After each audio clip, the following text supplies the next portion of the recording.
புலம்பெயர் நாடுகளில் வாழும் ஈழத்தமிழர் தாயகத்தில் உள்ள வங்கிகளில் நிலையான வைப்புகளில் பணத்தை சேமிப்பு செய்துள்ளனர். இந்த நிலையில் பிரித்தானியா வாழ் ஈழத்தமிழர் ஒருவரின் வங்கிக் கணக்கில் இருந்த பெருந்தொகை பணம் வங்கி முகாமையாளரால் கொள்ளையிடப்பட்டமை புலம்பெயர் தமிழர்கள் மத்தியில் பெரும் அதிர்ச்சியை ஏற்படுத்தியுள்ளது. பிரித்தானியாவில் வசிப்பவரின் நிலையான வைப்பு பணத்தினை மோசடி செய்த குற்றச்சாட்டில் வங்கி முகாமையாளர் கைது செய்யப்பட்டு நீதிமன்ற உத்தரவில் விளக்கமறியலில் வைக்கப்பட்டுள்ளார். கோப்பாய் பகுதியில் உள்ள வங்கி ஒன்றில் ஒருவர் நீண்ட காலத்திற்கு நிலையான வைப்பில் பெருந்தொகை பணத்தினை வைப்பிலிட்ட பின்னர் பிரித்தானியா சென்றுள்ளார்.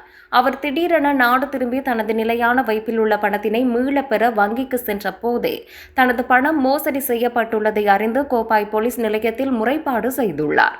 முறைப்பாட்டின் பிரகாரம் விசாரணைகளை முன்னெடுத்த போலீசார் வங்கியின் முகாமையாளரை கைது செய்து விசாரணைகளின் பின்னர் யாழ் நீதவான் நீதிமன்றத்தில் முற்படுத்திய வேளை அவரை 14 நாட்களுக்கு விளக்கமறியலில் வைக்குமாறு உத்தரவிட்டனர். இலங்கையில் முதலீடுகளை மேற்கொள்ள வருமாறு அரசினால் அழைப்பு விடுக்கப்பட்டுள்ள நிலையில் இவ்வாறான மோசடிகள் மக்கள் மத்தியில் பெரும் அதிர்வலைகளை ஏற்படுத்தியுள்ளது.